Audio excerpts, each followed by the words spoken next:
Hello everyone, the Instant Camera Guy here, and in today's video I wanted to discuss and then show you how to wire up my I-type battery solution for SX70 cameras, the PolarVolt. Now, in case this is the first time you're discovering this, or you haven't seen any of my previous videos or announcements on the PolarVolt, the PolarVolt is an I-type battery solution for SX70, SX70 Sonar, and even SLR680 cameras that consists of two AAA-sized 3.7 volt lithium-ion batteries and a buck converter that are wired into the camera's current internal electronics. The original battery terminals of the camera are deleted, and effectively, the way that this battery solution works is when you erect the camera, the negative contact on the battery terminals becomes bridged by the camera's internal switch, powering the buck converter, turning the camera on, and allowing for a really strong 6-volt power supply to power the camera. This allows you to use I-type film, which is basically 600 film that doesn't have the built-in battery. And why would you want to use I-type film? Well, I-type film is basically just 600 film, but without the built-in battery, making it cheaper to purchase, but also less environmentally wasteful. Now, obviously, if you want to take the most advantage out of the PolarVolt, the camera ideally should be converted to take 600 film, and you can do that either by upgrading the standard PCB in the camera to the SX70R PCB, which is what I've done here. So this one uses one of those Bluetooth manual control PCBs. Again, if you haven't heard of what that is, I'd recommend check out my other video that I did on that topic. So search on YouTube for SX70R or SX70 Bluetooth if you want more information on that. Or you can simply capacitor or resistor mod, depending on whether you have a Fairchild or Texas Instruments PCB, replace the capacitor and make the SX70 600 film compatible. Now, in terms of 600 modding cameras, I've covered that in heaps of previous videos, so I'm not going to go into that here, but what I will do is talk about how to do this yourself if you are so inclined.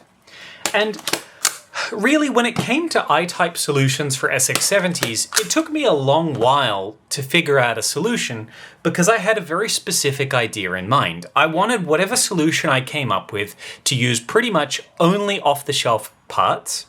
I wanted it to have a user-replaceable battery. I wanted it to be simple in both design and execution. And most importantly, I wanted it to be easy to repair if it ever broke. And it took me a long time to figure out how to do all those things, but I think I've pretty much nailed the brief. Like I said, it took me a long time to come up with this, and the thing that annoys me about that is the design is so simple overall. I'm thinking, why didn't I come up with this years ago? But, well, here we are. And I'm making it open source because it does use off-the-shelf parts. I want people to be able to have this information and make their cameras as repairable as possible. And all that I ask is one single thing if you're thinking about doing this yourself. Step number one, ensure that you have a lot of practice with electronics if you are going to wire one of these up yourselves. Do not let this be your first soldering project. Make sure that you have competent levels of skills if you're going to attempt repair, because we are going to be doing quite a bit of advanced soldering and cutting and electronic wiring up of things. So you want to make sure this ain't your first rodeo. But the second thing that I ask is if you do this modification yourself, or if you're another technician and you're going to be doing this modification for clients, all I ask, credit me. This is going to be my way of getting some free advertising. If you install one of these onto your own camera, all I want you to do, whenever anyone asks about what the heck kind of crazy I-type battery solution you're using, you just say, hey, that Australian technician, Jake, the Instant Camera Guy, he came up with this and he made an open source design that anyone could use.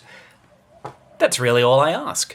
Of course, if this isn't the kind of thing that you feel comfortable doing on your own, please feel free to send it to a professional such as myself.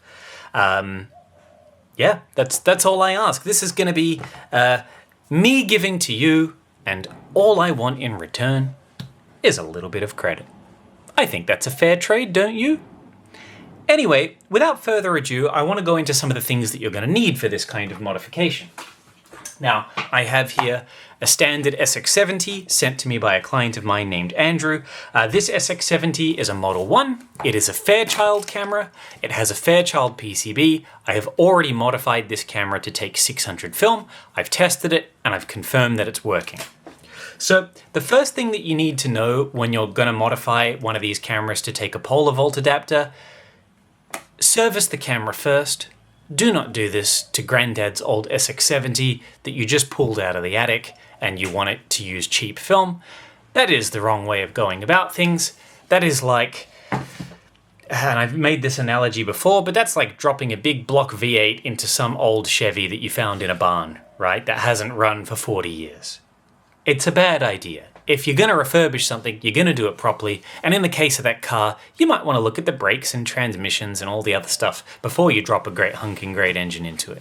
And the SX70 is no exception. You'll want to make sure that the shutter, gear train, mirror assembly is all clean. So I really recommend doing the polar volt as the final step after you've already serviced the camera. And that is why this camera is currently naked and de-skinned. It'll be being reskinned in black leather, but I've already refurbished it is what I'm trying to say. I've tested it, I know it works, and that would be the first thing that I say is make sure that you're doing this to a serviced camera, otherwise you're only going to be wasting your time when it inevitably breaks in the future and you have to undo all your good work to go and service it again. So yeah, make sure that you're doing it on a 600 modified serviced camera. And on the subject of 600 mods, yes, you could do this to an SX70 camera, but then you're going to be stuck using filters over the film or over the lens in order to reduce the light down to I-type levels, because I-type film is 640 ISO, SX70 film is only 160 ISO, it's very slow, so to get the most out of this modification, the camera really does have to take 600 film. So, with all that out of the way, let's talk about what you're going to need. First thing that you're going to need is a buck converter. Now, a buck converter is basically a DC voltage converter. I say that because I figured that buck converter was a very universally well-known terminology. That's always what I've heard these referred to as. Turns out, well, particularly my American clients got very confused. So I don't know if this is like a particularly Australian thing or if it's a European thing, but buck converters basically convert one type of DC voltage to another. And in this case, we want to convert 7.4 volts down to 6 volts because SX70s are safe rated up to about 6.4 volts, but the closest to 6 volts that you can get it, like that was the voltage the camera was designed for. You do not want to be putting raw 7.4 volts through this thing. You're very likely to blow it up. I do not recommend that. So using one of these is going to give us a nice steady voltage. Now this particular buck converter is referred to as an MH-Mini-360. You can purchase them on eBay, AliExpress. They are very cheap. If you purchase a few at once, they are literally like $2. Like they're very, very cheap to purchase. They are off the shelf and they are a very standard design. The one that I use has an input and an output side. I find that the easiest to solder together. You can get some where all the inputs and outputs are kind of all like on one side of the board. There are models that are similar that will do the same thing. You don't have to use this one, but this is the model that I recommend you use. And as I said, they're very cheap. You can buy them anywhere. And the model number again is an MH-Mini-360.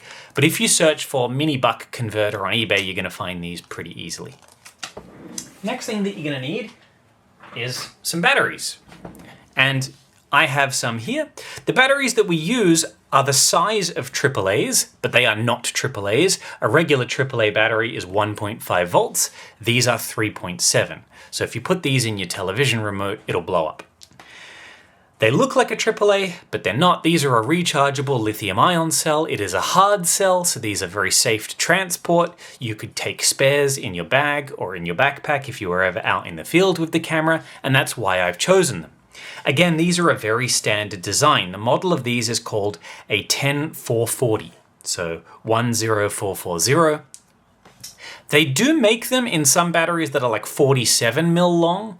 You need the kind that are 44 millimeters long, so basically the exact same size as a regular AAA. So just make sure wherever you buy these that you're checking the dimensions. And again, you can get these from eBay, Amazon, battery supply stores, good electronics shops, hobby shops that do like a lot of remote controlled cars. You can buy these very cheaply. These were about 10 Australian dollars for two, which is very cheap. We're talking about $6.40 American for 2 batteries. So very cheap, hard cell, user replaceable. Of course, you'll also need a battery charger to go with them. And here I have just a universal 3.7 volt battery charger. Basically, it's USB powered. You just plug it in and it's going to charge your cells. These will charge all the way up, I think, to like one of these gigantic 18650 cells if you really wanted to. Again, these chargers are very cheap to buy. This one was about 15 Australian dollars. And the reason that I chose an external charger is really 2 reasons. Number one, it reduces bulk. If I don't have to have charging circuitry on the camera, it makes the product smaller. But secondly, it reduces complicating stuff. Now, you may see it as a disadvantage to carry one of these things around if you were, say, going on holiday. However, you can purchase these that only charge 2 batteries at once, making them significantly smaller. I opted to go for the 4 because, well, I own more batteries and it's going to be more convenient for me. But I see this as an advantage, really, because if the charging circuitry ever dies in this, well, you simply get a new one. You're not going to have to repair the camera. You can try to repair it, I guess, if you really want to, but these are so cheap to purchase. Like I said, this was literally $15. You could get it cheaper again if you wanted one that only charges 2 batteries at once. And you can find these on Amazon. This particular model is called the BH-042100-04U. But again, if you search for 3.7 volt battery charger or 3.7 AA or AAA battery charger, they're a very standardized spring-loaded design that will charge basically any type of battery you chuck at it. Not that you'll be charging your batteries very often. I found these things last for numerous packs of film, but you will obviously need a way to charge your batteries. Next thing that you'll need is a little AAA battery holder. Here in Australia, we have a brick and mortar electronics store called Jaycar. I purchase my battery holders from them because they are reasonably priced, but very good quality. Sometimes when you order direct from China, the quality of the plastic can be a bit hit or miss. I really like the quality of the ones from Jaycar, and honestly, any kind of AAA battery holder you buy is going to work. They all work basically the same. It has a little switch on one side, it has a cover for completely enclosing the batteries, and it has some leads that come off of it. We aren't going to be using those leads. I'll show you how we prep the battery holder in just a second. But yeah, any 2 AAA battery holder is going to work, and these perfectly fit the lithium-ion battery cells that we're going to be using. So together, wired in a series, that's going to output 7.4 volts. Last thing that we're going to need is some cable. So we're going to need some wire. Now I'm going to give you guys a life hack. Old computer cables such as this, I think this is an old parallel port cable or something like that, once you cut them open, are filled with small wire of all colors of the rainbow. I believe this applies to most USB cables, LAN cables, things like that. Any big, fat, chunky computer cable that is obsolete, sitting around doing nothing, is a prime candidate to strip for wire if you need thin gauge wire. So, whilst you could go to an electronics store and buy some wire off the shelf, or you can buy it in spools, I like to recycle. And the amount of these cables that get thrown away or that you can pick up for literally pennies on eBay is insane. Like I said, this one was already frayed and coming apart, and when I saw the gold mine of wire that was inside, I was like, oh my goodness, this is going to be enough for me to do like 100 cameras. But yeah, any thin gauge wire will work. As a general rule of thumb, I like to go a gauge thinner than the kind that standard come with the battery holders, just because we're going to have to smush it inside the internal electronics. So the thinner the better. Obviously you don't want to go too thin, but this stuff works fine. I did have someone comment once that goes, oh yeah, but these cables are designed for data, not electricity. And I was like, well, yes, data coming in the form of 5-volt pulsing electricity. It's a wire. If it conducts electricity, it's going to work, whether it's data or a battery. And yeah, the gauge I find here is fine. I don't know what the official gauge is. Just something that's either equal to the size that comes with the battery holder or just a little bit thinner is going to work totally fine. And yeah, basically all the parts that you need for this battery holder are really cheap. Like, literally the buck converter and the battery holder, we're talking like $7 worth of parts. Then purchasing the batteries and the charger, we're up to maybe another $25. So like all up, we're talking like $40 worth of parts max. And that's Australian dollars too. So that's probably about 25 or 30 US dollars at the time that I'm recording this video. When I do the mod to your camera, the main thing you're really paying me for is labor. Like, the parts on these are so cheap. And the benefit there is, if you drop your camera, if you smash it, if a battery blows up, if a battery dies, if the buck converter dies, it is so easy to get these things working again. And that's really what I like about this modification. The other thing that we're going to need is some double-sided tape. This is automotive body molding tape. It is incredibly strong, closed cell foam tape. This stuff, like, really, like, once this adheres to the camera, it's never coming off. This is designed to hold body panels on cars in all kinds of heat and environments and temperatures. You can purchase it from any good hardware store or auto parts store. Again, it's not that expensive for a huge spool. But that is what we're going to use to stick the battery holder to the back of the camera. And then the last thing that we're going to need, I don't actually have in front of me because there was a mix-up with the electronics supplier. And this is also something that is an optional thing, but the way that these buck converters work, they output a variable voltage depending on how you set them. So if I put the buck converter in my hand here, maybe I'll swing the lamp over just so that you guys can see, there is a very tiny little trim pot right here, that little circular thing. And basically you can adjust that. And depending on how you adjust it, it changes the resistance of that trim pot. And when you change the resistance, you change the output voltage. So what I did initially when I invented this is I would hook it up to batteries, tune it until it was precisely 6 volts, and then I would actually glue that wheel so that it couldn't be adjusted anymore. But I started to realize that a trim pot, especially one this small, just isn't a good long-term solution. So what I actually encourage you to do is we're going to remove the trim pot, desolder it completely, and I'm going to put a fixed resistor there instead, basically along the 2 bottom terminals where the trim pot would normally be soldered in. And the advantage to that is it cannot be adjusted. Once we dial in that close to 6 volts, so I'm going to be aiming for roughly 6.1 volts, slightly over 6 volts, but not too high. Once we fix that with a fixed resistor, it can't be adjusted, because what can happen if water gets into that variable resistor or it oxidizes over time, the voltage may become unstable. So like in a few years, it might start putting, 5.6 volts out, or it might put 7 volts out. And I don't want that to be the case. I only sold 2 of these with that variable resistor still in place.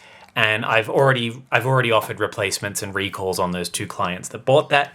And that is what I'm currently waiting for. So I'm basically going to record half of this video now as is, and then at some stage in the future of this video, there's going to be a cut to that resistor, and I'll show you how to wire in that fixed resistor. Like I said, this is optional. We could leave that variable resistor in there, but I just don't trust it over time, and I think if it's worth doing well. It's going to simplify the design a lot and just improve reliability, which is what I'm all about. All right, enough introduction. Let's get to work.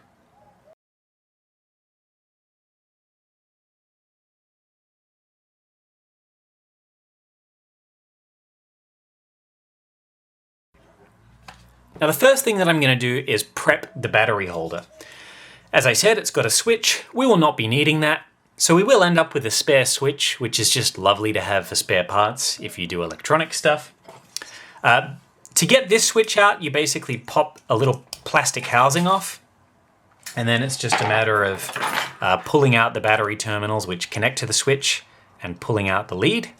What I like to do is remove those battery terminals, pull out the wire, and then it's kind of the same thing on this side. Just like so. And there we go. The next thing I'm going to do, holding in the switch with these little plastic posts, these will easily snap out when you push them with the screwdriver. They snap completely at the base, leaving a really clean break. And there we go. So those posts are removed. And what you should notice is that little slot at the end not only gives us access to poke wires where the on-off switch used to be, but it happens to be the perfect size for our little mini buck converter.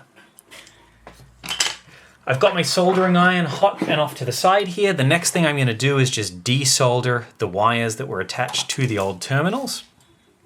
This spare wire I'll keep because, well, why not? I will desolder the negative terminal from the switch. And the last thing I'm going to do is, just using a little pair of snips, I'm going to cut off that little tab that went to the switch, and I'm just going to neaten it up.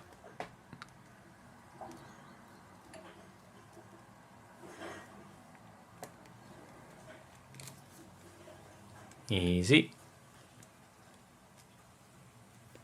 I mean, you don't have to be this neat, but I like to. It's, I guess, my hallmark. I take a lot of pride in my work.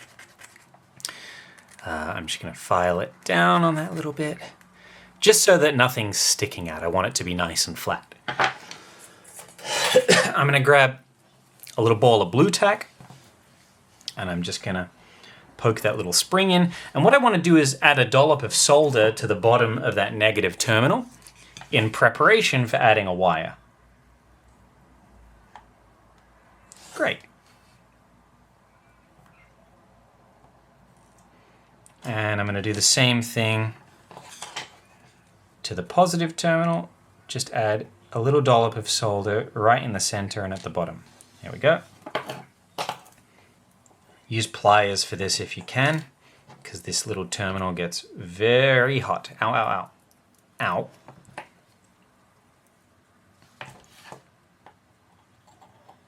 There we go. All right, now just to keep these bits safe, because we won't be using them, I'm just going to be putting them off to the side, like so. The last thing that I'm going to do is apply some double-sided tape to the back of this battery holder. So I'm going to get my double-sided tape. Now, this particular one that I'm using, I'm going to put in 2 pieces. You could try and find some slightly thicker, that's like a bit fatter, that would be a better size. They can be hard to find in stores in that thickness, so I'm just using what I have here.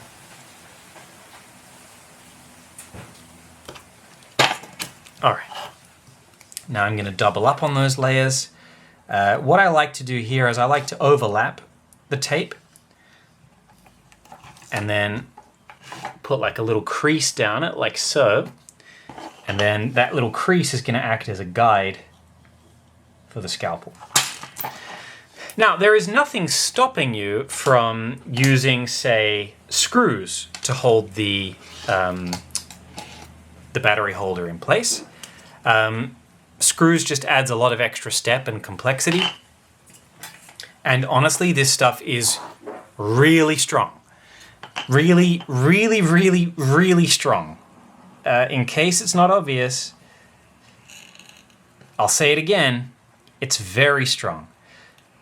Because I know some people might be looking at this going, oh, double-sided tape, I don't know, man. This stuff is like, got the grip of the Hulk, seriously. Once it's going on, you will have to force it off.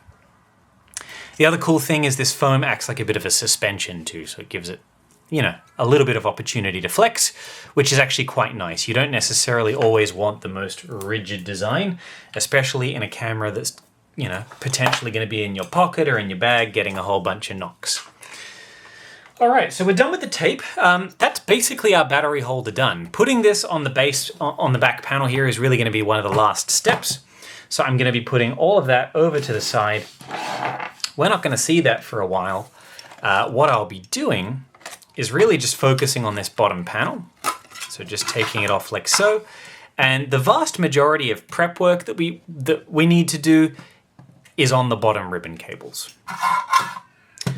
One last thing I'll do, I'm actually just going to cut a little hole in the tape so that we can pass some of the wires through. I'll do that while I've got it in my hands.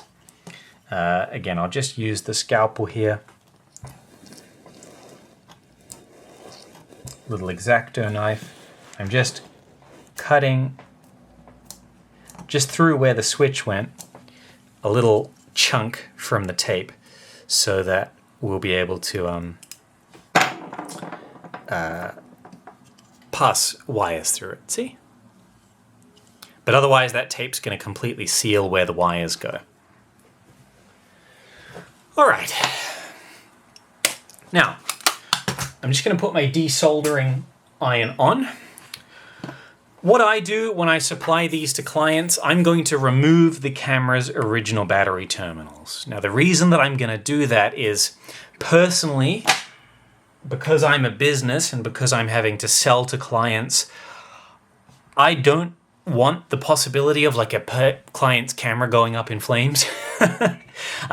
Because if you were to put, say, a 600 pack in that has battery terminals, plus the lithium ion wired in parallel, because that's what's going to happen. You'd have 6 volts from the battery in the pack of film, 6 volts from the lithium battery.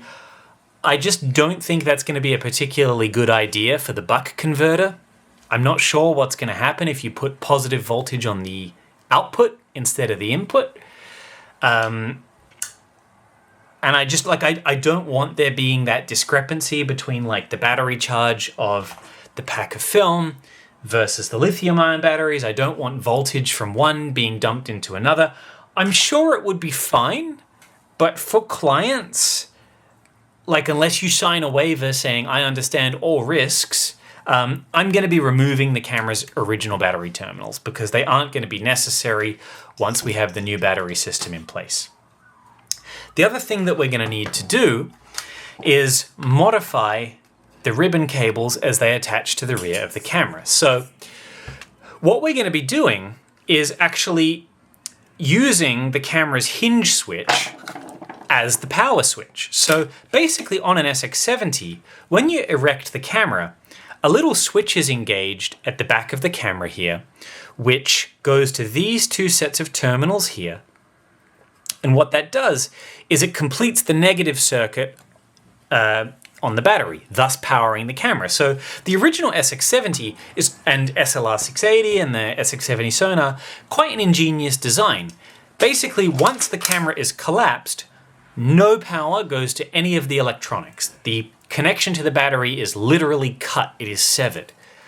When you erect the camera, the circuit is completed and the camera is powered up, which is a really beautiful way of designing it. It basically means no power can be wasted and you're not putting load on the electronics while the camera is collapsed down. That's also the reason why you should always keep your cameras stored completely collapsed. Not only does it protect the bellows, but it cuts power to the PCB, prolonging life of the camera.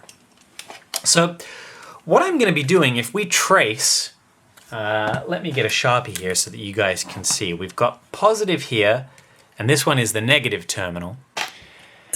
If we trace the negative terminal, we can see it first of all goes to the door switch, which will cut power when the doors open.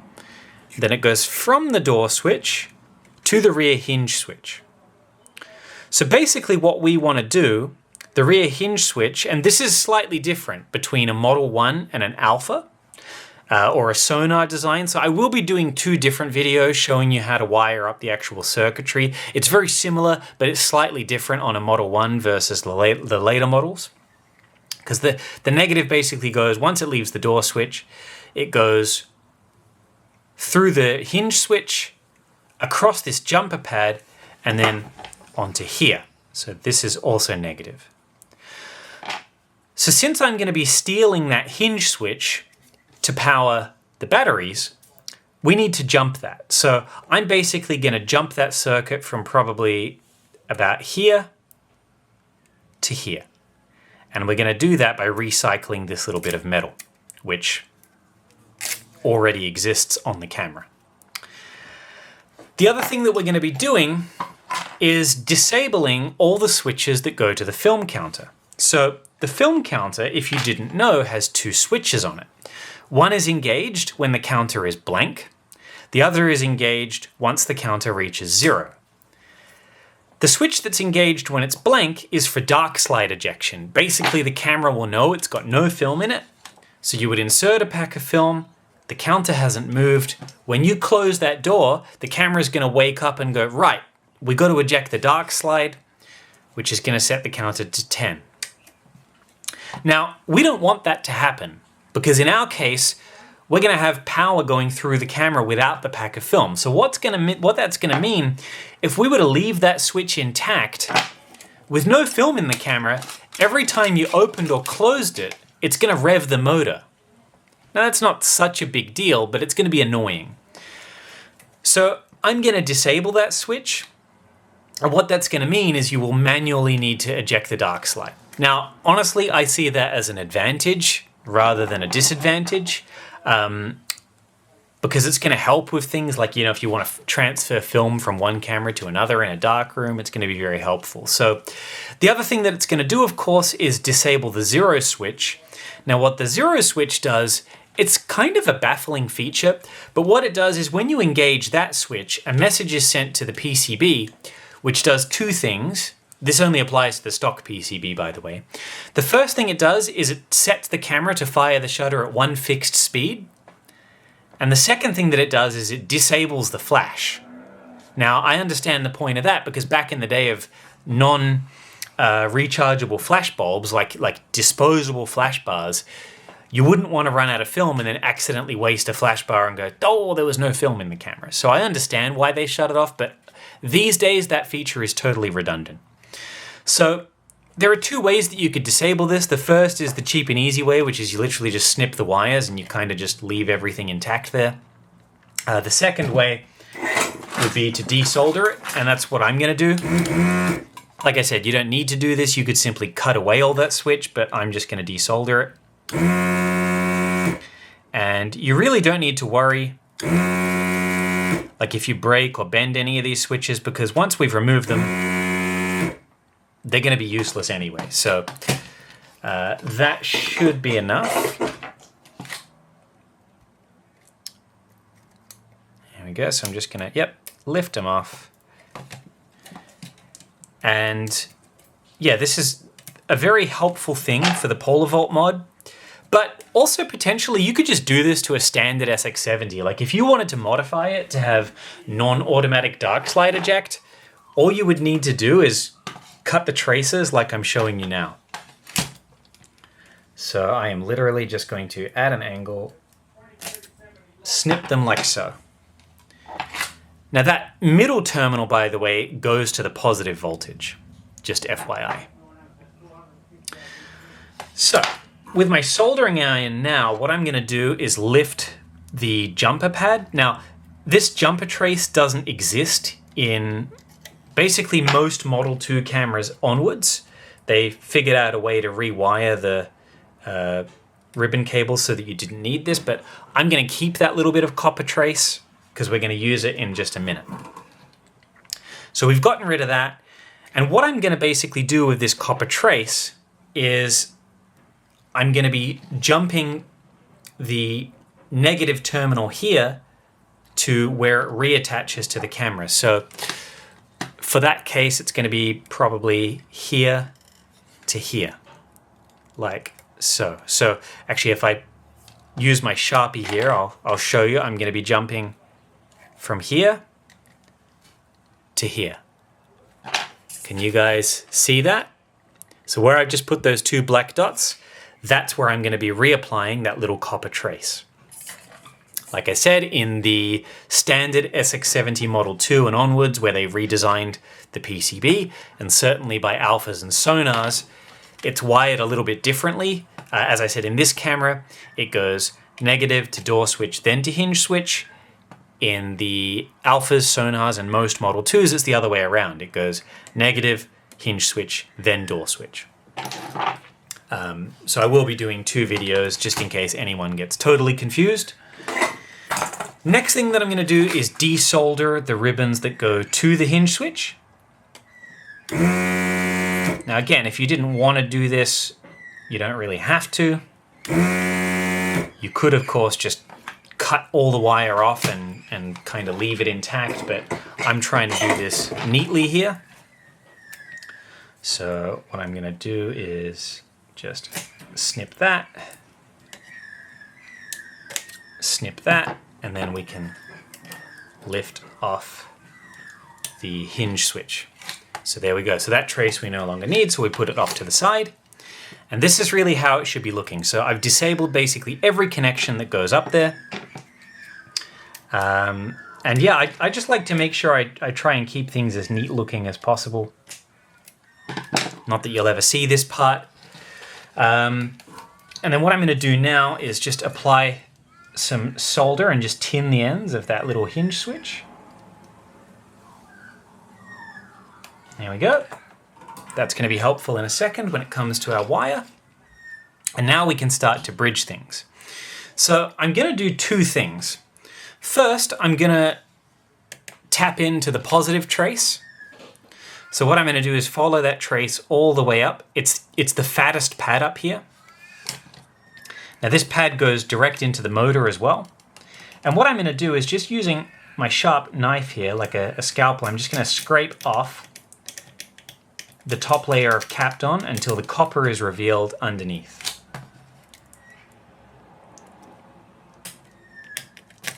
I'll probably collapse the camera for this, it'll make things a little bit easier. Depending on the condition of your Kapton, this might be either very easy or you might have to scrape it for a while. This one's coming off fairly easily. And you just want to reveal a good amount of that copper underneath that you can add a good blob of solder to. The other thing I'm going to do is just make our little jumper pads. So where I put those black dots, I'm going to do the same thing.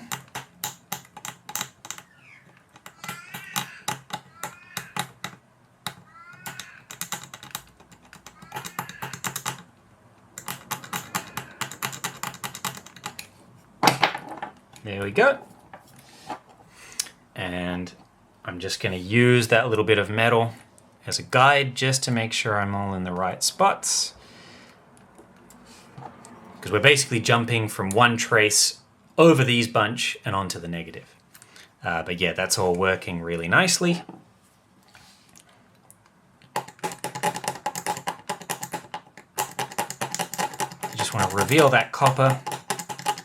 Make like a nice little pad basically, and then do the same thing on the other side.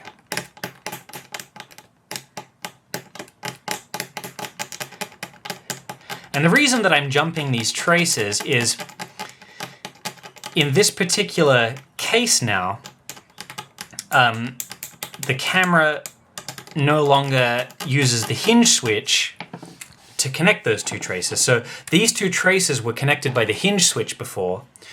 Well, now that hinge switch is just wired directly into the battery, so we need to provide connection to basically connect these two back together. Now, technically you could do that anyway.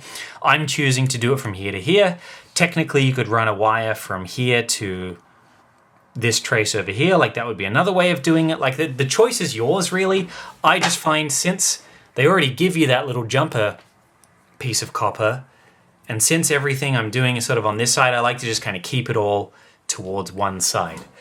But really you're just making sure that any electrical connection that was there before is just going to be maintained, basically. So we're going to add some solder to those fresh pads that we just made. Do the same thing down here near the positive connection. And yeah, we're basically good to go. So now we can reattach our little bit of copper down here. And then once this copper bridge is reattached, I will be insulating it with Kapton tape. Probably doesn't even need to be so long, actually, so I'll just lift it up and I'll give it a cut. There we go. Doesn't quite need to be as long as it was.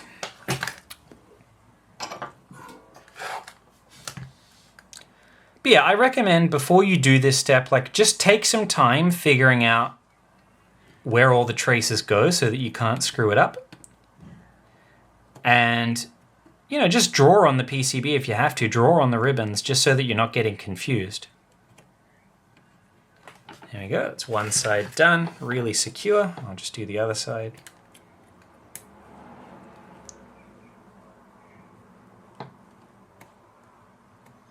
Great. So that trace goes to where it was originally going, but bypassing where the switch was. And I will just use some Kapton tape. Now you could technically use sellotape or insulation tape. I like to use Kapton because, I mean, it looks legit, and this is proper like high temperature tape for electronics. It's also cheap. Like if you're using sellotape to insulate your electronics projects, like just buy Kapton tape. Like it's so cheap. There's no excuse not to use it. Like a roll of this is like $1. Okay, so we have our connection to put a positive wire.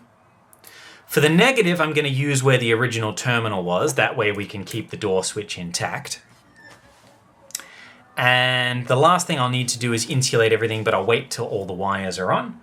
One thing I will do is where we cut the trace, just in case this Kapton ever delaminates or something, I'm just going to put Kapton over the bit that we cut so that it can't ever bridge to the chassis. Again, the odds of that happening are very slim, but I like to just make sure that I'm insulating everything as good as I possibly can. Because it's better to be safe than sorry.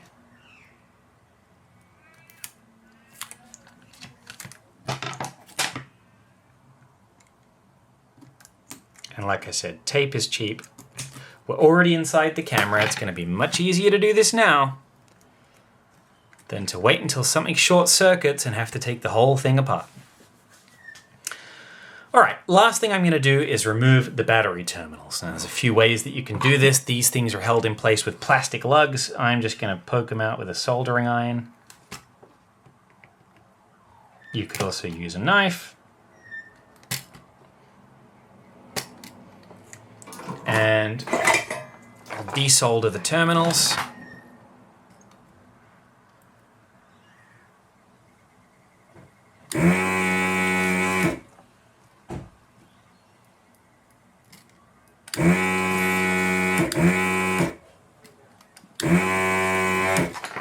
And then we just got to reach inside the camera and make sure that they come out, basically. So,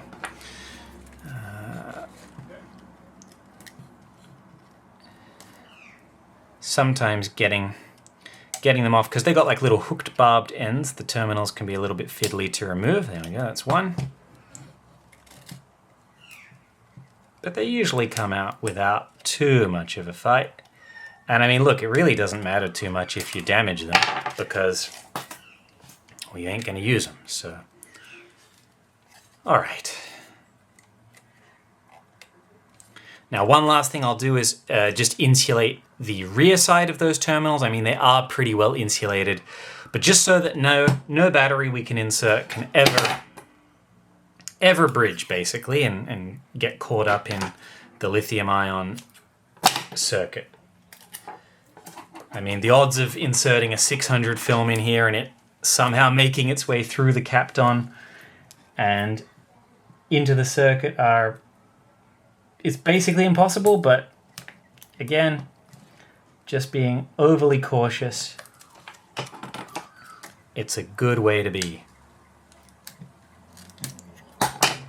All right. So, terminals are off. What I like to do, because the terminals really do hold this bit down, I like to use a bit of that Kapton tape just to attach the ribbon cables down, keep it all in place, just so that they're not flopping around too much. A little bit of Kapton there, and we'll put a little bit on the base of the camera as well. And that's basically it in terms of modification of the ribbon cables. So just as a reminder, what we've done so far is we've disabled the automatic film eject. We've disabled the zero switch. We have provided a jump for the traces that normally would have gone through the rear hinge switch. And we've added a little place here on the positive connection for a positive wire to go. What we need to do now is add 4 wires. So one piece of wire each that are going to come from the hinge switch, one going from the negative along the base of the camera and coming out the back, and we need to add one positive and then make sure it's all insulated. So I am going to use this purple colored wire for the switch, because I happen to have it here. I'm just going to get my blue tack out again so I can start to tin some of this wire. But yeah, I've been using this purple wire just as like the switch color for like the last few builds, so I just want to keep things consistent. Obviously, the color of the wire doesn't matter as long as you keep it consistent, but picking fairly standard colors is just going to help. So usually for negative, you would pick something that's quite dark, like black. In this case, I've chosen purple. You could choose dark green or something like that. Just something that's more common to be like a negative color, whereas positive is usually a bright color, so white or red, maybe orange. But yeah, we're basically just putting this wire and soldering it into the hinge. So what this is going to do, these 2 bits of wire are going to be separated by this hinge switch, and they're basically going to connect the negative terminal of the battery itself to the buck converter. So basically, erecting the camera, collapsing the camera is going to become an on-off switch. And that's the real beauty of this design. It's so foolproof. There's no need for power LEDs. There's no need for switches in the battery compartment. There's no need for any of this kind of stuff. It's going to operate off bits and pieces that the camera already possesses, and that's going to make it foolproof to use. Because basically, if the camera is in its collapsed position, it's off. If the camera is opened, it's on. It's a really elegant solution. Now, that is basically where those wires are going to poke once they go out the rear of the camera. I'm going to now just go back to my spaghetti of wires and pick out some others. So let's start with positive, and I actually have some red wire here. I'm just gonna try and get as much of it as I can. Red is pretty much the universal color for positive, so I just want to get as much of it as I can use. Don't want to waste any of it, of course. There we go. But yeah, real life hack this. Cut up old computer cables.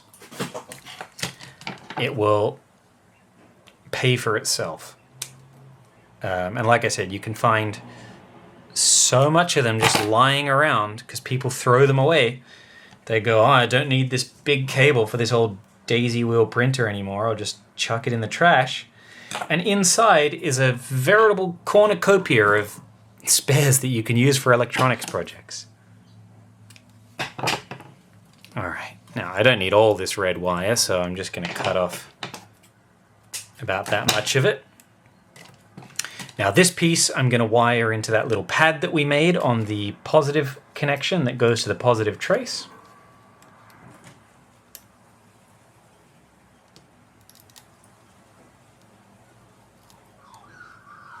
If it wants to melt. Come on, solder. No, it's turned on. Hang on. There we go.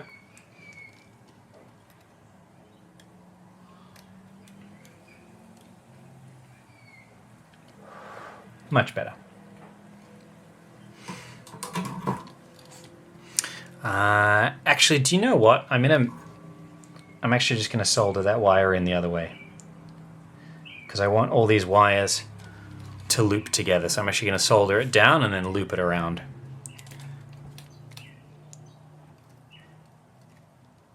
Just to make it a little bit easier to cable manage.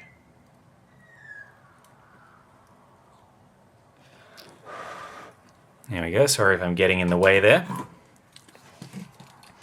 None of this battery mod is like particularly hard to do. It's just a little bit fiddly. And I can promise you that this is taking me a lot longer because I'm explaining each step of the way. Overall, a job like this probably takes like a good hour or so. It's probably going to be a little bit longer because I'm slowly walking you through each step. So I'm trying to keep all the cables like fairly together. All right. Now the last cable that I'm going to grab, I'm going to choose something to be the negative. And I have here, I found a black and gray cable. So I'm just going to snip that.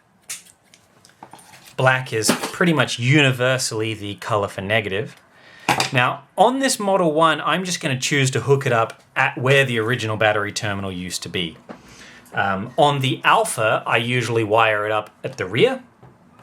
But because of the way the door switch works on the Model 1, I'm going to have to wire it up here. And the reason being, I still want the door switch to be functional. If you wire it up just into that rear negative trace, the door switch will not work, and you'll actually be able to fire the camera with the door open, which does kind of give the potential for like pseudo multiple exposures where you could actually fire the camera with the door open and not have the film eject, and then kind of manually like push it back inside the camera and try your luck for a double exposure. But that's not very reliable, and I would prefer it just work properly. So I'm just going to put this where it belongs. There we go.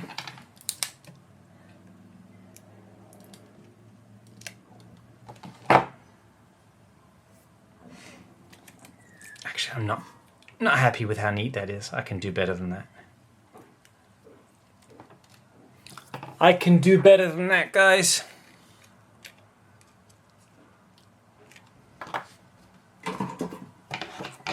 Every job I do, I try and do like the neatest possible job of soldering that I can. Because my aim is, if I ever have someone open up my camera in the future, I want them to go, wow, it's so neat in here. the way I work.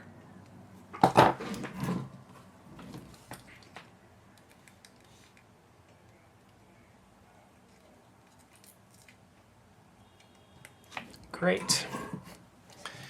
And so I've basically got all the wires forming a little bunch here. Now I'm also going to Kapton tape the negative one here just to keep it on the ribbon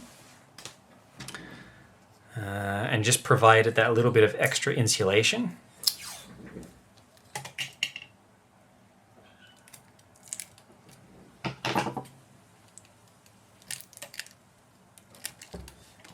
Like so. Like I really don't need to do that, but it just helps keep everything in place.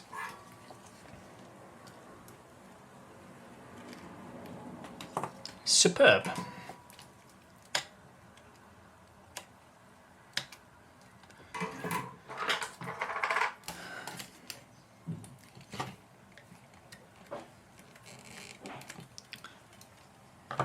All right. So, last thing I'm going to do once I just get this little negative and cut it down to size a little bit, I like to just get a little piece of heat shrink and just use it as just a little bit of a collar to keep all these wires together. Again, it just helps it be nice and neat within the camera so that I know wires aren't falling where they're not supposed to be. I'm not even really going to shrink this bit of heat shrink. I'm just literally going to have it sit here.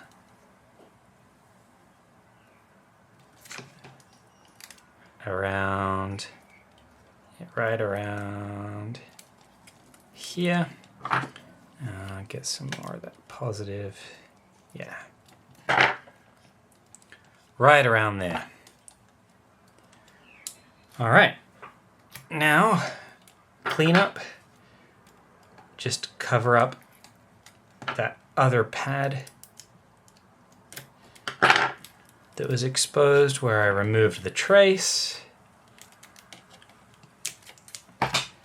And I will also just insulate the positive wire that I put down as well.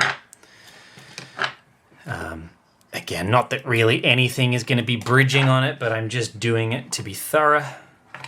And any kind of insulation is always good, just whether it be from the elements or from things creating unwanted electrical contact.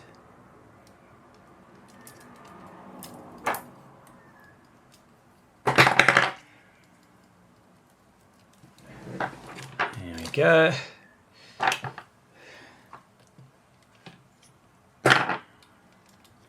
Like so, and then I'll just wrap that around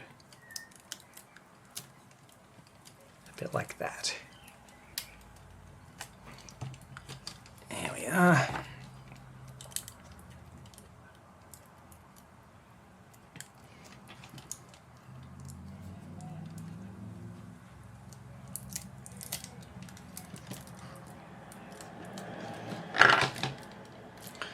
Great.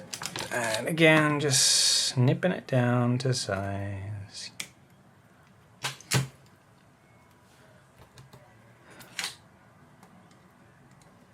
Great. So you can see what I mean? Like all the parts for this project are very cheap to purchase. None of the work is particularly hard that I'm doing. It's just time consuming in order to do it neatly. But that is all finished. So we have all of our wires. We've got the two purple, which are going to be our negative, basically the kill switch. We've got the red wire, which is going to come from the buck converter with that 6 volts positive. And then we've got ground.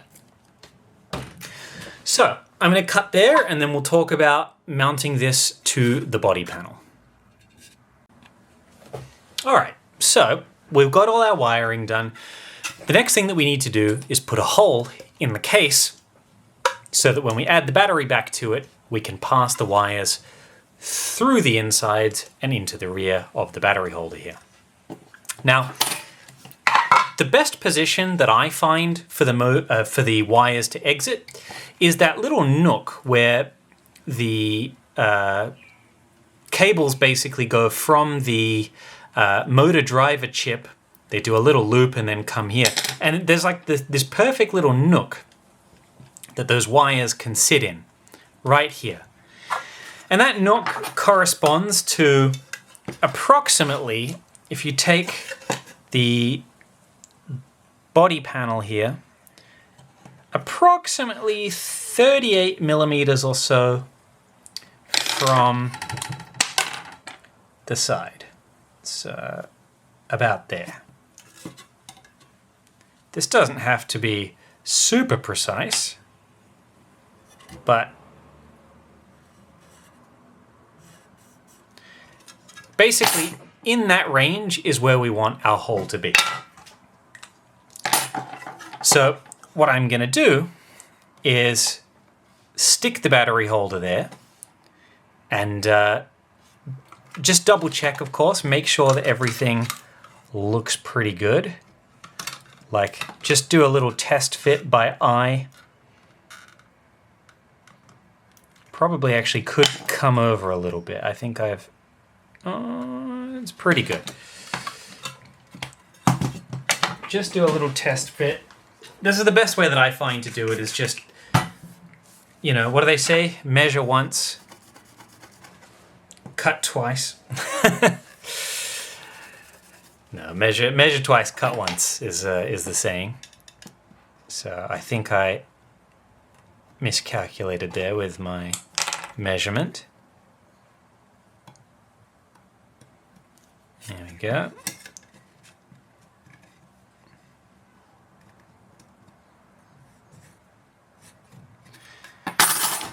And again, you just want to, where I've put that line is where you want the cables to come out of at the back there. So that is far better. And now the fun part. We are going to grab a drill. I find like a 1/8 drill bit is generally a good size. It's a big enough hole. And effectively what I'm going to do is stick the battery holder on first and then drill a hole. Now, obviously to stick the battery holder on, I just have to peel off that plastic layer on the tape and stick it down. Now, this body molding tape, you really only get one shot at it. So put it on incredibly lightly, make sure it's all lined up, then press it down, and then it is set forever, basically. So I'm just kind of gonna angle myself down. I mean, me doing this on camera isn't gonna give you guys any more of a good indication of how you should do it in real life. So I'm gonna basically get on my knees here, and with my eyes lined up with the project, I'm going to put it in place. So sorry if the angle isn't perfect. This is basically the hardest part, is lining this bit up. So I like to just very nice flat workbench surface to keep all of the lines consistent.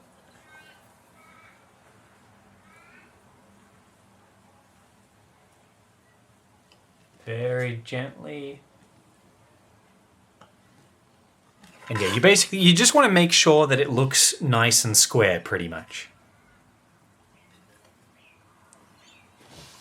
Again, just lower it, making sure it all looks flat. And that looks good. And then, yeah, really press it in. That is now never coming off. Like, you would have to really pry that in order to destroy that. Now, time to come with a drill. I'll probably stand up for this so I can see exactly what it is that I'm doing. And we're just going to come in, and right where I cut that little hole, just drill straight through, removing all of the excess bits. Some of which may stick to some of the foam, so just make sure that you're just getting rid of any unwanted little bits of plastic. Great.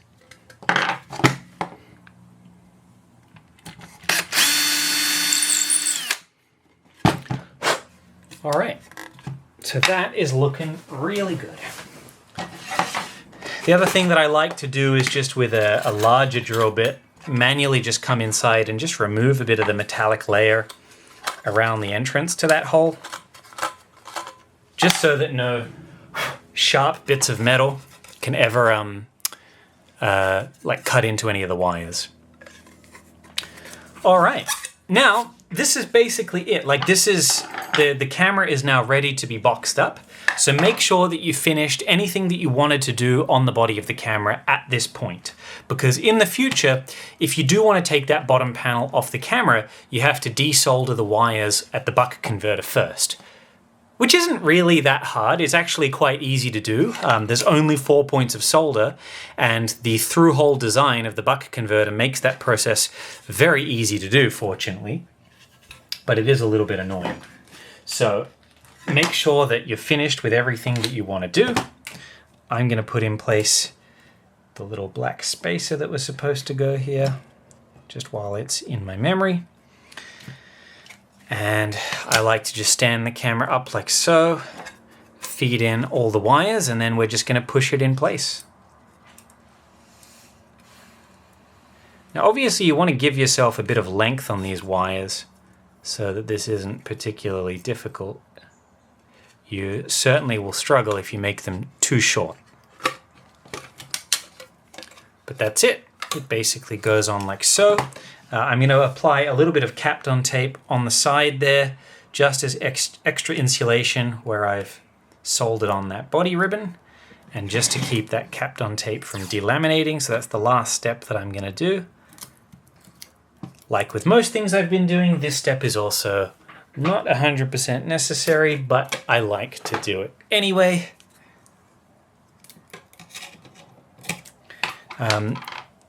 If only because it just helps sliding on the bottom shell.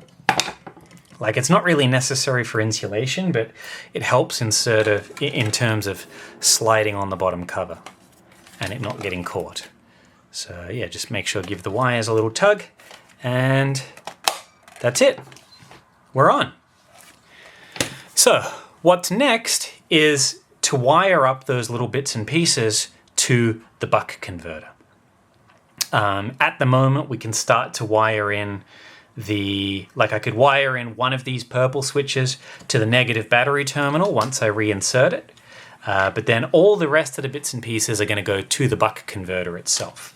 And since I need my resistors to arrive, that means hitting pause here.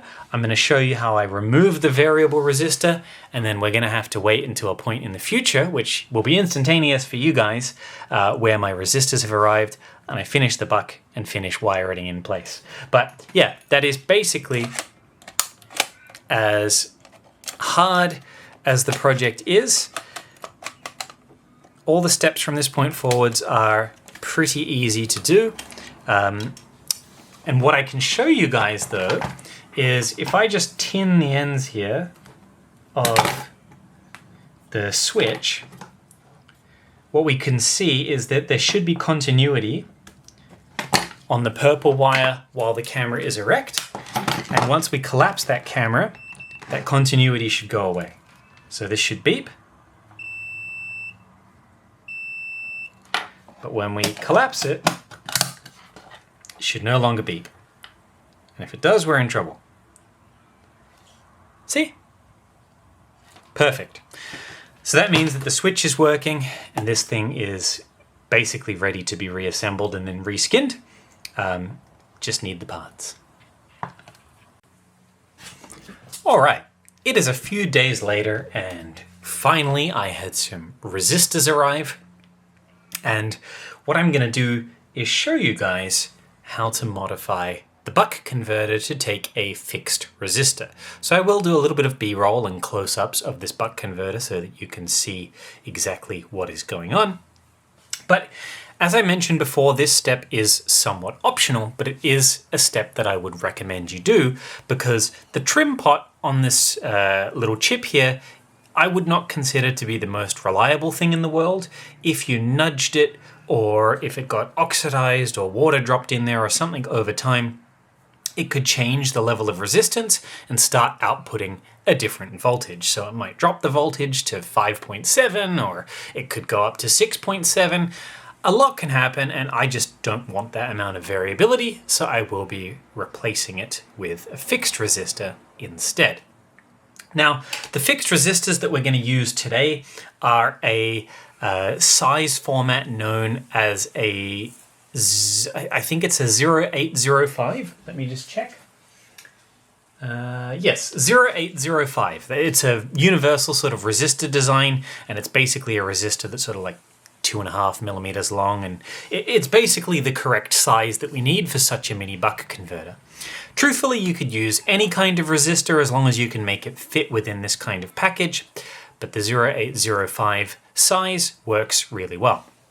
And in terms of resistor values, the research that I've done with these particular mini buck converters, and your mileage may vary if you're using a different kind of buck resistor, but basically what I've discovered is that if you put a fixed resistor of 47,000 ohms, so 47 Ks, this buck will output 6.2 volts. If you put in a 46K resistor, it outputs about 6.1. And if you put a 45K resistor in there, it will output purely 6 volts. Now, I'm going to aim for 6.1 here. 6.1 is a safe voltage, but it's a slightly higher spec than just a pure 6 volt. And it's within safe operating limits while still offering a bit of extra performance. Now, the reason that we know that is safe is if you get yourself 4 AAA batteries very, very fresh, and you hook them up to a multimeter, you'll actually figure out that that outputs 6.4 volts, even though alkaline batteries are 1.5. Because of the way they hold a charge, when they're very, very fresh, it's outputting 6.4. And then after a little bit of use, that voltage starts to drop down. So really, any kind of voltage between 6 and 6.4 is going to be safe for the SX780 to use. I'm going to aim for about 6.1. In the SLR 680, because I did discover that the polar volt works really well for the 680, I opt for a 47K resistor just to give it that extra 0.1 volt to help with the flash charging. But for here, we're going to use a 46K fixed resistor to output about 6.1 volts, and that will work perfectly fine for this camera. So yeah, really anything from 45 to 47, I would say is within a safe spec. I'll do a little bit of B-roll now just on my phone so that you guys can see the part that we're going to be removing here. So here I have the little buck converter, and it's this little bit here, the little wheel. It's that little bit down here that we're going to remove. So here I have a little buck converter that I've done this on earlier. You'll see we've removed the trim pot, and basically where we're going to put the resistor is across these 2 pads. So these 2 pads right here. This third pad you can just completely ignore. Sometimes when you remove the trim pot, this third pad lifts off the PCB anyway, so you can completely ignore that. It's really only this one and this one that we need to bridge with that fixed resistor. So in order to remove the variable resistor, what I like to do is with a nice hot soldering iron, I like to just get a nice fresh piece of desoldering braid. Whoops, there goes a screwdriver. And I like to just remove as much of that solder as I possibly can from all 3 of the legs that are basically being held down on the PCB. And what I like to try and do, and this is going to be a little bit fiddly, so I'm going to try and sort of come in on an angle so that my camera still captures this, but what you can do once that solder braid has sort of been removed is you can come in with a very sharp little knife and just try and lift the pad, see if it'll come up. This one still needs a bit of work. This is honestly the hardest part of the job, is trying to remove the trim pot. And the reason that it's kind of difficult is they use pretty cheap solder on these things, which is hard to melt, and it just makes the job more difficult than it has to be. There we go. There we go. And yeah, it's lifted the other trace, but that doesn't matter. That trace doesn't go to anything. There we go.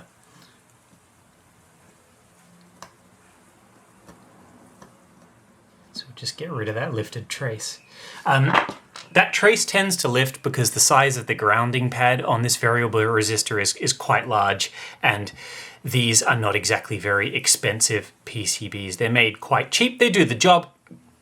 But yeah, fortunately for our case, we don't need that trace anyway, so it's potentially better if it's missing anyway.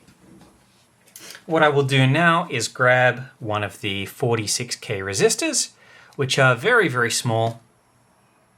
And what I'm going to do here, again, I'm going to try and grab some B-roll of me doing this, because it's all very, very, very small. Here is the resistor. You can see just how tiny it is. I've got some tweezers in my hand. Here we can see the two pads that we need. As I said, that third trace is lifted. That just honestly tends to happen on these things. It doesn't matter, as I said before. And what we need to basically do is, drop the resistor there. That's basically where it's going to sit. And then we need to solder. Obviously, this is a little bit crooked, but we need to solder down those two pads so that resistor sits in place. So I'm just going to do that now. I'm just going to straighten up that little resistor just with my knife. And yeah, as soon as it goes between those pads, this thing is going to work just fine.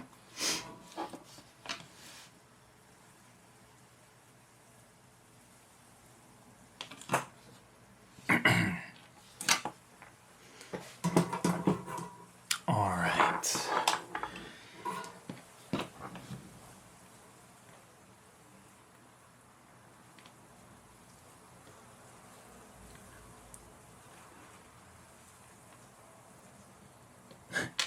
The hardest part is picking up this little thing. There we go. Great. So I've got the resistor down on one pad. I'll just use my little X-Acto knife to hold it in place while I just neaten it up. There we go. So it's actually sitting pretty straight. And now I'll just solder in the pad on the other side. Hopefully my hair is not getting in the way here. I do have to kind of come over the camera to do this. Now, if you don't want to fiddle around with this, like I said, this step is optional, but I really would recommend you do this. It's just going to be a lot better off in the long run if we take that little extra step. So heaps of solder on those pads. This little buck converter is good to go. So let's do the next step, which is going to be installing it in the rear of the battery compartment. All right, guys, we are basically on the home stretch here. What we need to do is solder in the battery terminals back into the little, we need to put the battery terminals into the little battery holder and then solder in the little wires. We've got the wires from the camera poking out the back. Now remember that the purple wires, there's two of them because those feed into the camera's rear hinge switch. And what they serve to do is they are going to cut negative going from the battery itself to the buck converter. The positive is going to go from the positive battery terminal onto the input of the buck converter. The negative on the battery terminal will also go into the negative input in the buck converter, but it's going to do so via the switch. And that's basically going to act like an on-off switch. The buck converter and the camera will only receive power once this thing is erected up. So, like before, I'm going to bring out my Blu Tack here because this is the easiest thing I have in terms of holding little bits and pieces that I'm soldering.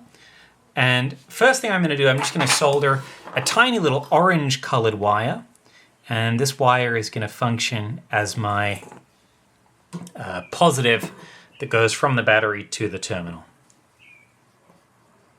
And basically I want to solder the wire so that it runs up, so that once it sits in the terminal, this bit of wire is going to come up from the battery terminal. That way we're going to be able to easily fold it over onto the buck.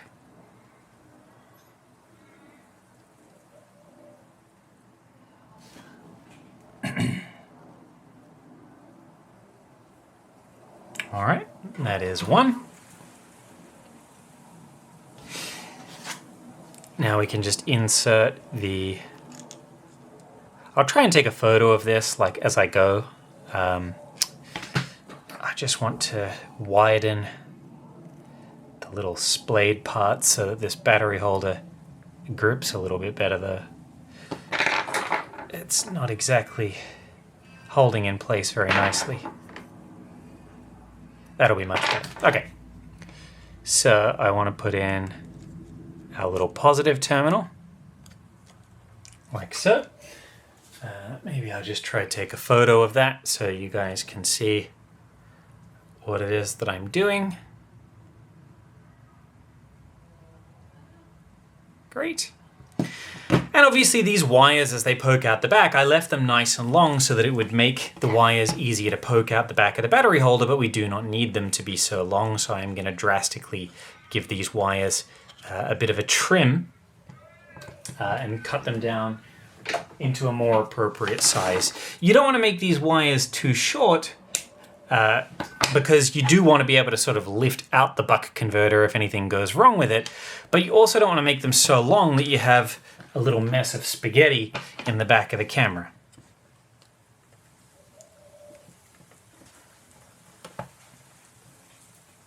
So the first wire I'm going to wire in is going to be to go to the negative terminal. So we've wired in the positive wire, now we need to wire in the negative wire. So I'm just going to tin one of those little purple bits. And I should be able to hold this in my hand because it's got a spring. It shouldn't get that hot. There we go. Just holding it till that solder sets. And it is set nicely. So, next bit of wire we have here is the purple one. And as I said, that is going to one side of the switch. All right, so just to show you guys again.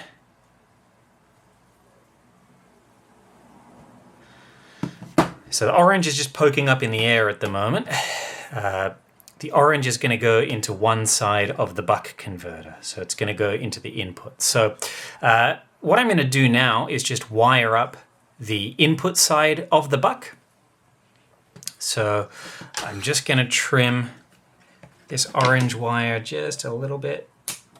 And then I'm just using the tip of the scissors to snip back the insulation off the wires. These scissors are very sharp. You could obviously use wire strippers if you have some at home.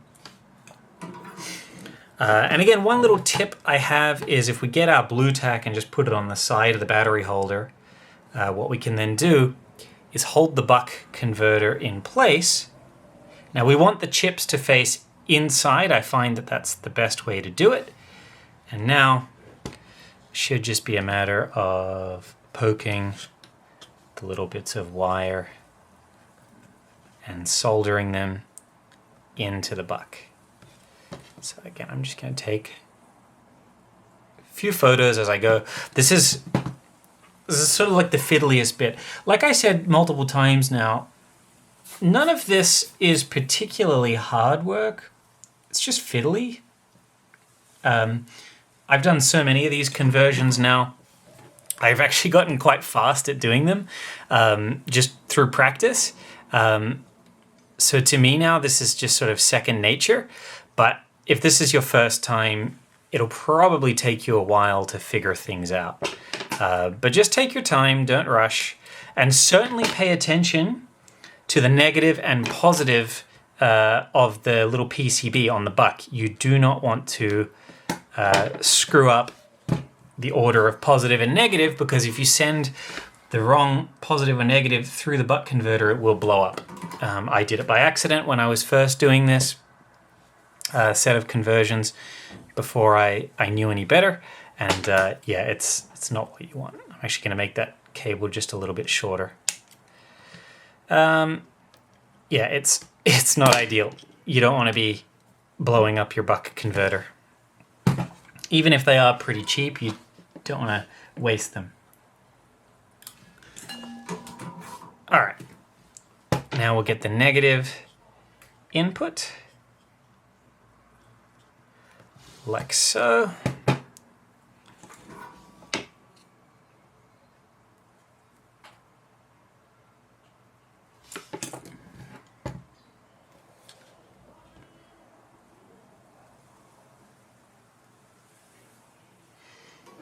I'm just going to trim off a little bit of the wire that poked out the rear. Don't want it to be too long. All right, so we have positive and negative wired up coming from the batteries. What we need to do now, this red and black wire, remember they go to the insides of the camera, and that's the next thing that we just need to trim down to size. Again, not having these wires be particularly long.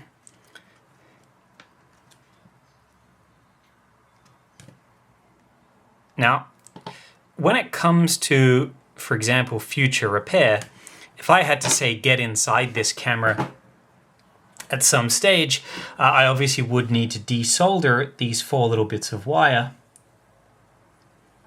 in order to be able to then take off the screws along the bottom panel and get inside the camera to repair it. So that's why you don't want to have these wires be super short, but you also don't want them to be ridiculously long so that they are getting in the way. So I'm just wiring in the positive and the negative. Remember, we color-coded everything when we wired up the camera. So positive here is red, negative is black, very standard colors. And that's it. We've got literally one more wire to poke through.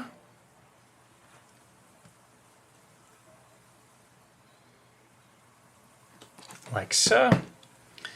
This one will probably need a little bit of a trim. Just out the back. But yeah, there we go. So that is how I've got it wired. So purple goes from the negative into the camera, into the input of the buck.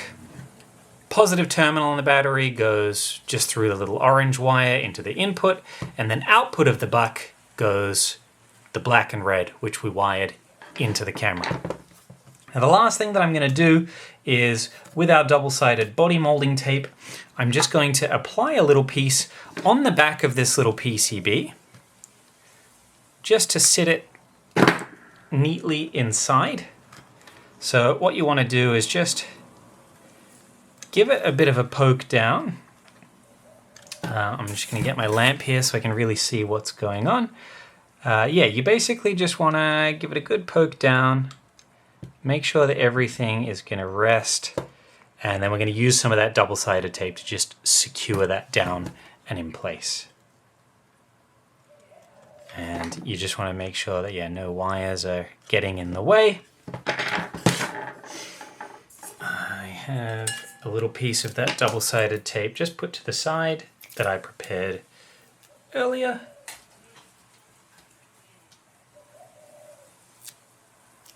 So I'm just cutting it to size. Okay.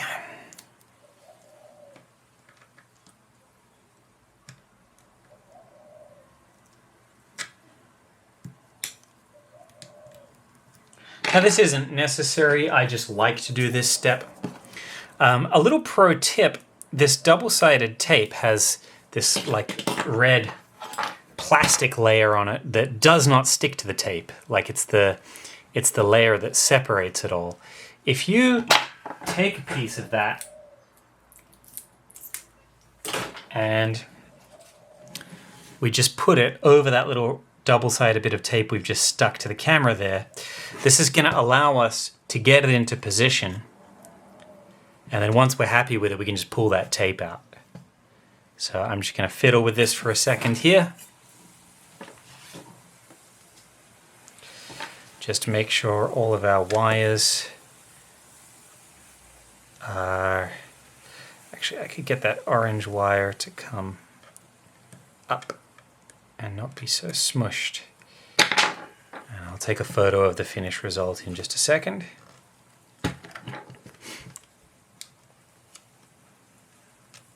Yeah, there we go.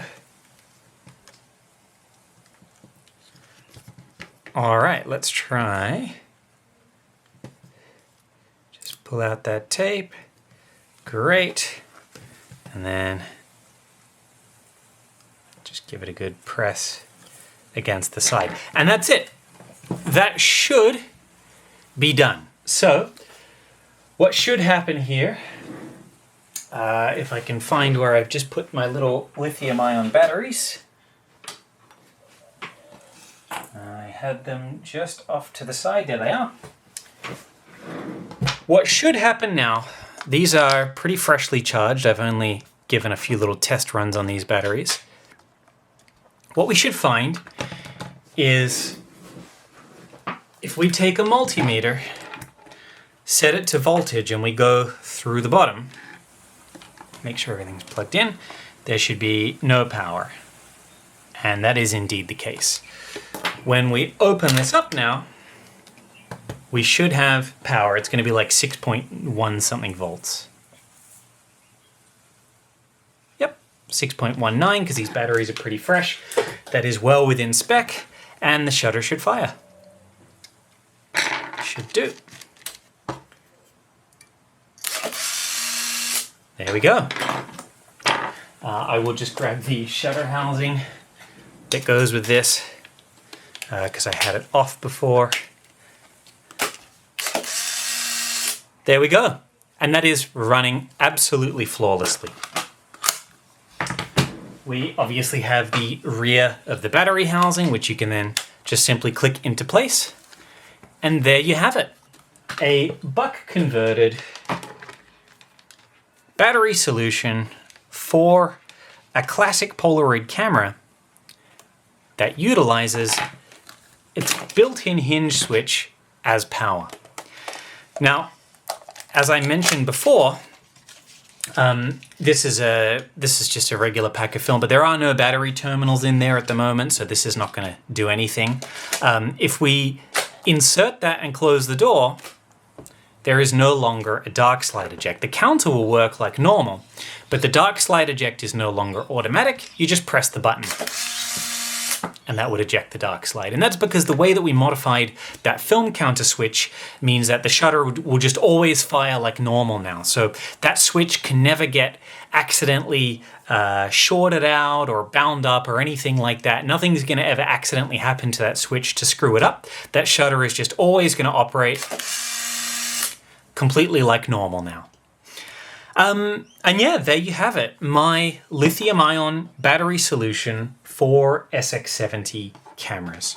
I will say again, in case it's not clear, I think the big difference between my solution here versus some of the other ones that are on the market is my solution isn't really a product per se, as much as it is a modification.